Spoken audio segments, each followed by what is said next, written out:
Well, with the NBA preseason kicking off tomorrow and the season just weeks away now that we're in October, I think it's time to start talking about NBA off-season stuff, specifically media days. There's one big story I want to hit here with my sweet New Orleans Pelicans, but let's go ahead and dive right in.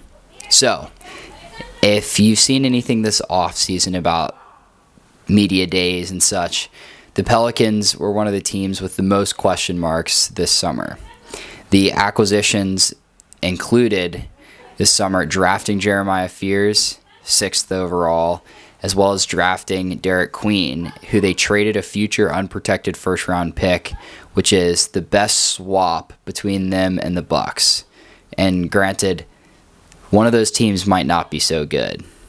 So, it's probably going to be a borderline top 10 pick, probably a lottery pick for Derek Queen. So that move left a lot of fans hesitant. In fact, that asset of the future pick is looked at as one of the most valuable assets that was even moved this entire offseason. It could be as high as top 3, and since it's unprotected, there's a lot of questions. So Pelicans are betting on Derek Queen. With that, they got Joe Dumars in at the GM position, who was really the orchestrator of a lot of these moves. They traded away CJ McCollum for Jordan Poole, who Poole will slide in as really an actual starting point guard. And yeah, looking down here at the depth chart, you've got Jordan Poole, Fears, and you'll have DeJounte Murray coming back after the ACL tear, or I think Achilles tear. He should be back around January, February. So he'll be coming back, but it'll give Fears an opportunity to get some good playing time as well. At the 2 position, they've got Herbert Jones, 3 Trey Murphy, 4 Zion, and 5 Yves Missi, who was the rookie last year, who averaged about 10 and 8. So the reason that this media day was so fascinating is that Zion showed up in by far the best shape of his life. Previous pictures, he weighed in, it looked like he weighed in over 300 pounds. One of them said about 315 a few seasons ago. And he looks lighter than he has his entire time in the NBA, lighter than he did at Duke. He looks about maybe the start of Duke in high school shape, which estimates to be around 240, 245. The biggest question mark for the Pelicans is Zion. If he is healthy, this team has a chance to win 40, 45 games and really push for a playoff spot, a play-in spot, be competitive. I'm not saying this team is going to break down any borders here, but the moves that they made, building out your depth for the season, really all depends on Zion. Because the win total right now is set, I believe it's set at 31.5 about for the Pelicans, and for this to be a successful season, you need your personal pick to not be top 10. You need to outplay what you're expected to play. So this is a huge, huge season for the Pelicans. The reason this is exciting for Zion is he's been injured almost every season in the past 5 years. He's only played one season breaking 60 games in terms of play, and then he got injured in the play-in against the Lakers. So that was 2 seasons ago, I believe. He needs to slim down. He has slimmed down. Last year he came in all bulked up with muscle. This season he's actually slimmed down, and you can tell it in his face and the way he's interacting with the media. He seems happier. He talked about feeling lighter. He talked about feeling healthy, working out, and just getting in the gym and being able to practice. The coaches having to tell him to stop. No injury, no pain, no tenderness, no soreness. I think he's really, really taking his body seriously, taking his eating habits seriously, and that's a huge contributor to success.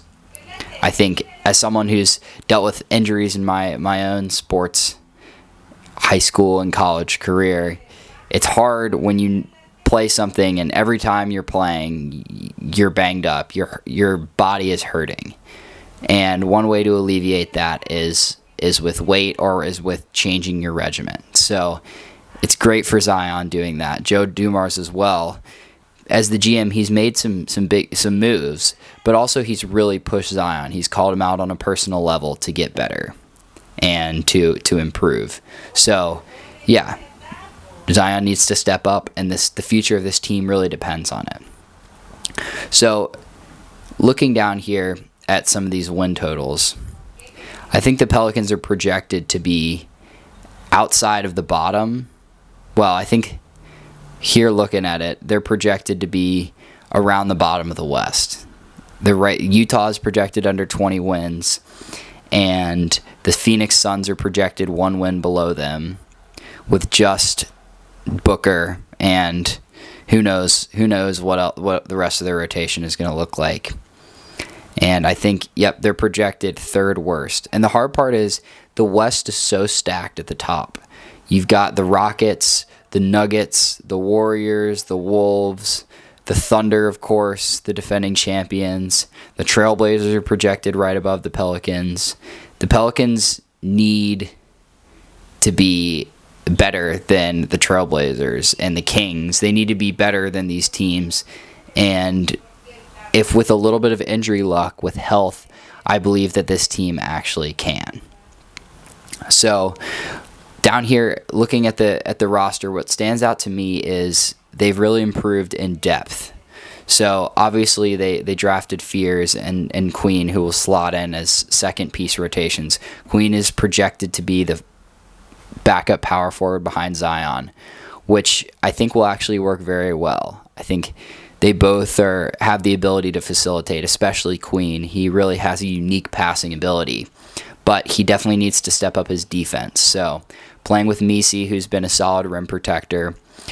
The Pelicans also went out and got Kevon Looney in free agency, who's a nice backup center position between Messi and Looney and Derek Queen. Derek Queen might allow them to play small ball. We'll see how he looks. He looked pretty solid in preseason. The question was his defense. There's some great playmaking moments, great scoring moments, but again, it's defense. And he's also been a little bit injured. I think he tore a ligament or broke a bone in his finger.